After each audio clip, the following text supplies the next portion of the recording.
Hello everyone, today I am starting unit first of fundamental of nursing in which I will cover a topic on Maslow hierarchy of needs. After this video I will complete the rest of the unit for you in a short videos. So जैसा आपको पता है कि जो हमारा first video था उसमें मैंने concept of health and health के ऊपर डिस्कस किया था एंड ये हमारा सेकेंड वीडियो है. इन दिस वीडियो हम मैस्लो हायरार्की ऑफ नीड्स के बारे में पढ़ेंगे. So let's start the topic. First हम बात करते हैं कि मैस्लो हायरार्की ऑफ नीड्स क्या है.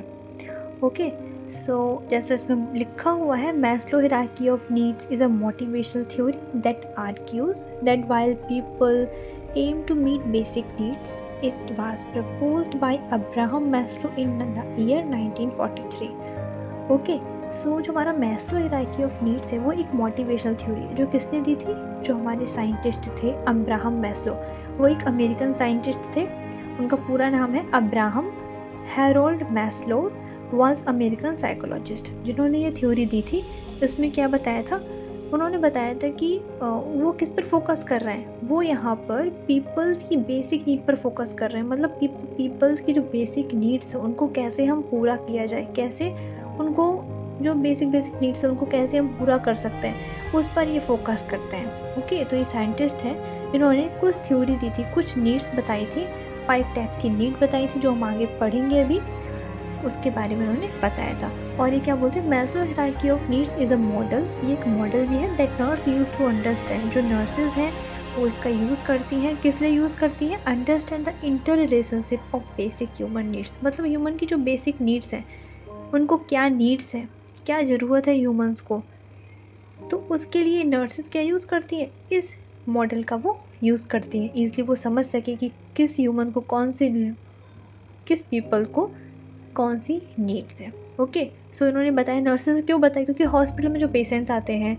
बहुत सारे जो पेशेंट्स आते हैं उनको अलग अलग तरीके की नीड्स होती हैं. किसी को साइकोलॉजिकल सपोर्ट चाहिए, किसी को बेसिक नीड की ज़रूरत है. तो ये सारी चीज़ समझने के लिए इस मॉडल का जो नर्सेज हैं वो यूज़ करती हैं. इसमें एक नीड बताई गई है, self actualisation is the highest expression of one individual potential and allow for continual discovery of self. ये जो सेल्फ एक्चुअलाइजेशन वर्ड है वो समझ में आ रहा है. इसका मतलब क्या, सेल्फ एक्चुअलाइजेशन मतलब अपने आप को पहचानना. सेल्फ एक्चुअलाइजेशन ये क्या, एक हाईएस्ट एक्सप्रेशन है. मतलब इन्होंने जो 5 नीड्स दी है उसमें से जो हाईएस्ट नीड है वो क्या है, सेल्फ एक्चुअलाइजेशन. मतलब अपने आप को पहचानना, अपने बारे में जानते रहना. हमारे अंदर कैसा, हमारा जो इंटरनली हम है वो कैसे है, उसके बारे में पता करते रहना. ये हमारा सेल्फ एक्चुअलाइजेशन, ये भी हमारे एक नीड में आता है. और इसमें लिखा हुआ है कंटिन्यूअस डिस्कवरी ऑफ सेल्फ. अपने आप में कंटिन्यूअसली हमें डिस्कवरी करनी चाहिए, करते रहना चाहिए, रुकना नहीं चाहिए.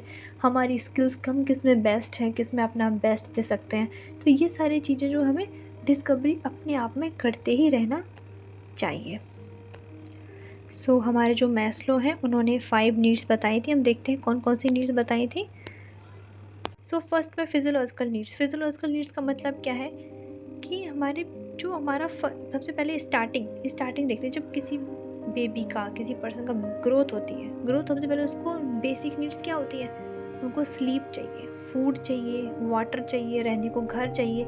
ये उसकी बेसिक नीड्स है. तो जितनी भी बेसिक नीड्स होती है वो किस में, फिजियोलॉजिकल नीड्स में आती हैं. जब इंसान की बेसिक नीड्स कंप्लीट हो जाती है तब इंसान को क्या चाहिए होता है, उसको सेफ्टी चाहिए होता है. क्या चाहिए होता है, सेफ्टी, क्योंकि उसके पास सारी बेसिक नीड्स आ गई हैं. खाने को खाना है, पीने के लिए पानी है, रहने के लिए घर है, अच्छा खासा सोने के लिए टाइम है. बट अब उसके पास क्या है, उसके पास सेफ्टी नहीं है. तो फिजियोलॉजिकल नीड्स के बाद क्या आता है, दूसरा सेफ्टी.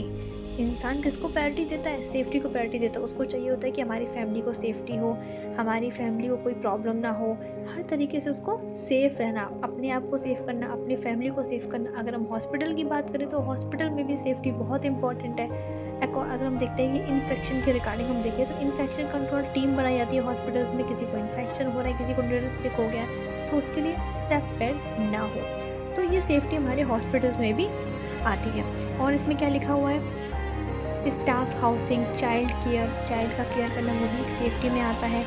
फर्लाफ्ट वर्कर. अब ये क्या होता है, फर्लाफ्ट वर्कर का मतलब ये होता है कि जैसे हमने पढ़ा था कि जो कोरोना टाइमिंग था उसमें फर्लाफ्ट वर्कर क्या है कि उनको बताया जाता है an employ that has been asked to take a compulsory leave of absence, मतलब अगर जो एम्प्लॉय हैं अगर उन्होंने बोल दिया है वर्कर्स की आपको लीव लेनी है तो लेनी है, तो उनको लेनी ही पड़ी, क्योंकि जो एम्प्लॉयज़ होते हैं उनके पास इतने पैसे नहीं होते कि वो उनको पे कर सकें, इसलिए उनसे काम करवा लेते हैं, बट फिर वो पैसे नहीं देते, बट वो क्या करते हैं उनको जाने के लिए बोलते हैं, तो उनको लेना ही पड़ता है।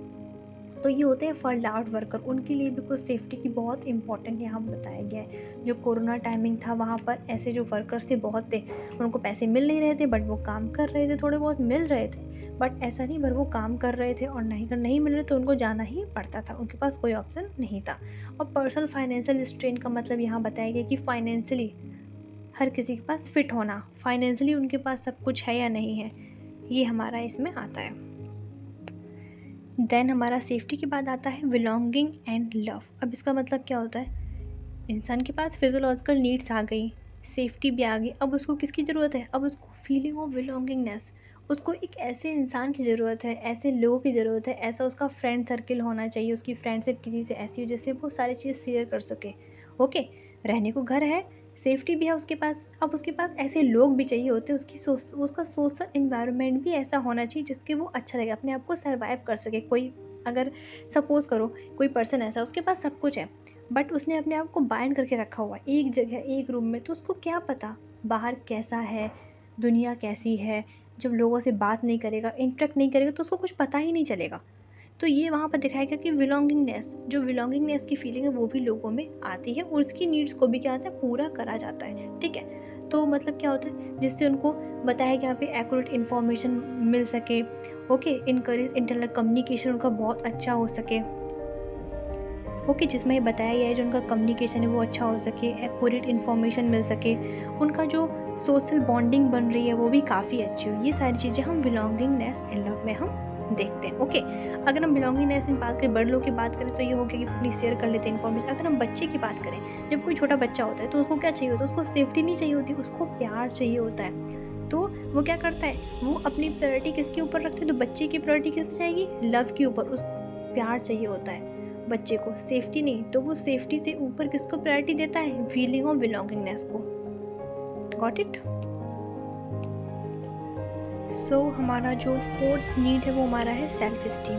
अब सेल्फ स्टीम का मतलब क्या होता है, सेल्फ स्टीम हमारा होता है रिस्पेक्ट से रिलेटेड होता है। ठीक है, सो इसमें बताया गया है इंटरनल रिकॉग्नाइजेशन, अपने आप को पहचानना, एक्सटर्नल रिकॉग्नाइजेशन हमारी कैसी है, वेलनेस रिसोर्सेज कैसा है। तो ये सेल्फ स्टीम में हमारा आता है कि हमारे अंदर एक वो होता है कि हमें रिस्पेक्ट अपनी बहुत प्यारी होती है। ठीक है, तो रिस्पेक्ट होनी चाहिए, अपने आप को बहुत अच्छा पहचान बनाने के लिए हम लोग अच्छे वर्क करते हैं, अच्छे काम करते हैं, तो ये सारा हमारा सेल्फ स्टीम में आता है। सो लास्ट हमारा होता है सेल्फ एक्चुअलाइजेशन। इसका मतलब होता है अपने आप को पहचानना, मैं बता चुकी हूँ पहले ही, मतलब हम अपने आप को कैसे, हमारे जो स्किल है उसको पहचानना, उस पर वर्क करना, हम क्या क्या वर्क कर सकते हैं, हमारा पोटेंशियल, हमारी कैपेबिलिटी क्या है, इन सब के बारे में अपने आप को सेल्फ एक्चुअलाइजेशन करना। ओके, तो ये सारी जो 5 टाइप्स की जो नीड्स थी वो हमने बता दी है, physiological need, safety need, belonging and love, self esteem, self actualisation. So आगे भी हम इनको डिटेल में पढ़ते हैं। Self actualisation, self esteem, love and belongingness, safety and security needs, physiological needs. So first हमारा है फिजियोलॉजिकल नीड्स। जैसे हमने बताया था physiological needs are the physical requirement of the human, बोला था जो फिजियोलॉजिकल नीड्स है वो क्या है, फिजिकल रिक्वायरमेंट है ह्यूमंस की। They are thought to be most important, should be met first, जो इनको हमें सबसे पहले पूरे करनी चाहिए।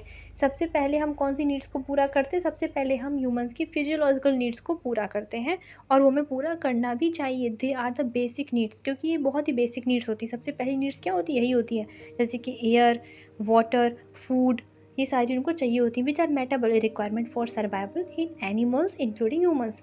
ये एनिमल्स के लिए और ह्यूमंस के लिए क्या होती है, ये सर्वाइवल नीड्स होती है, हमारी मेटाबॉलिक रिक्वायरमेंट भी इनको मांगती है, हमारी बॉडी भी। हम सर्वाइव कैसे कर पाएंगे, ये नहीं होगा तो हम सर्वाइव नहीं कर पाएंगे। तो ये हमारी क्या होती है, फिजियोलॉजिकल नीड्स होती है। Clothing and shelter provide necessary protection from the elements. इसमें हमारे क्लॉथिंग, हमारे पहनने के लिए, हमारे रहने के लिए घर भी चाहिए होता है, ये भी हमारा फिजियोलॉजिकल नीड्स में आता है। सो सेकंड हमारा है safety and security. Once a person physiological needs are relatively satisfied, जब पर्सन अपनी फिजियोलॉजिकल नीड से सेटिस्फाइड हो जाता है तो फिर उसको क्या चाहिए, their safety need take precedence and dominant behaviour. तो उसका जो सेफ्टी है वो क्या करता है, प्रायोरिटी पर आ जाता है कि उसको सेफ्टी ही चाहिए. ओके, दिस लेबल likely to be found in childrens as it generally have a greater need to feel safe. Childrens को ज़रूरत ज़्यादा होती है फील सेफ, ठीक है, रहने की. एंड इसमें क्या बताया जा रहा है कि दिस लेबल likely to be found in children as generally have the greater need to feel safe. The safety security needs include person security, financial security, health and wellbeings. देखो, इसको मैं समझाती हूँ. जैसे कि जब कोई बच्चा छोटा होता है, कोई छोटा, तो वो क्या होता है, उसको मम्मी का प्यार चाहिए होता है. तो वो किस पर डिपेंड करता है, उसको लव चाहिए, फीलिंग ऑफ बिलोंगिंगनेस चाहिए होती है. बट ऐसे बच्चे बड़े होते हैं तो क्या होता है, हमारे गार्जियंस को, हमारे पेरेंट्स को हमारी टेंशन होने लगती है.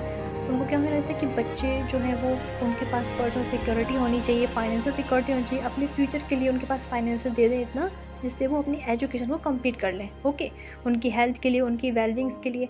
ये सारी चीज़ें क्या होती हैं, बच्चे जैसे बड़े बड़े होते हैं तो उनकी प्रायोरिटी किस पर आती है, सेफ्टी पर प्रायोरिटी आ जाती है. सबसे पहले उनकी सेफ्टी एंड सिक्योरिटी जो है वो ज़रूरी है. ओके, आई होप आपको समझ आया होगा. एंड हमारा जो फोर्थ है वो है लव एंड बिलोंगिंगनेस. इसमें बताया था when physiological and safety needs are fulfil. जब फिजियोलॉजिकल और सेफ्टी नीड दोनों फुलफिल हो जाती है तो थर्ड लेवल जो होता है वो क्या होता है, वो होता है love and belongingness, feeling of belongingness. This need is specially strong in childhood.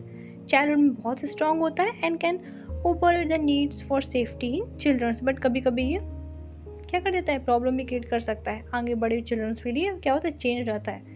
ठीक है, मतलब जब बच्चे बड़े हो जाते हैं तो उनके लिए सेफ्टी सबसे इंपॉर्टेंट आती है लव और बिलोंगिंगनेस से. और जब बच्चे छोटे होते हैं तो उनको फीलिंग ऑफ बिलोंगिंगनेस सबसे ज़्यादा इंपॉर्टेंट होता है as compare to safety. Okay, first उनका क्या होगा, लव रहेगा, उसके बाद सेफ्टी रहेगा. Love and belongingness is dependent on interpersonal relationship such as friendship, intimacy and family.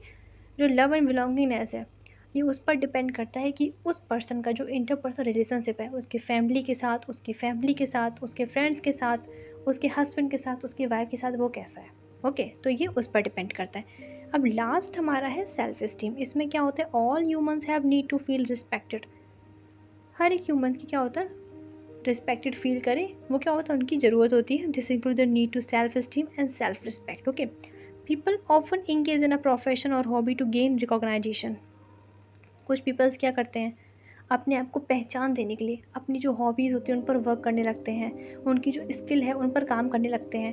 किसी को बैडमिंटन पसंद है तो वो बैडमिंटन में चला जाता है. ओके, तो वो वहाँ अपना स्किल का शो करता है तो उसका वहाँ क्या रिकॉग्नाइजेशन हो रहा है, उसको पहचान, सब लोग जान रहे हैं कि हाँ वो बहुत अच्छा बैडमिंटन खेलता है. तो ये उसका सेल्फ स्टीम है. ठीक है, वो अपनी हॉबी पर वर्क कर रहा है अपने आप को पहचानने के लिए. A person sense of contribution और वैल्यू. हाउ एवर फेम और glory will not help the person to build their self steam.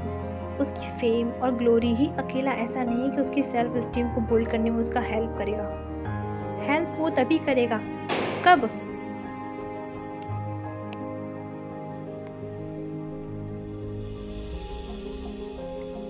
however fame or glory will not help the person to build their self esteem until they accept who they internally.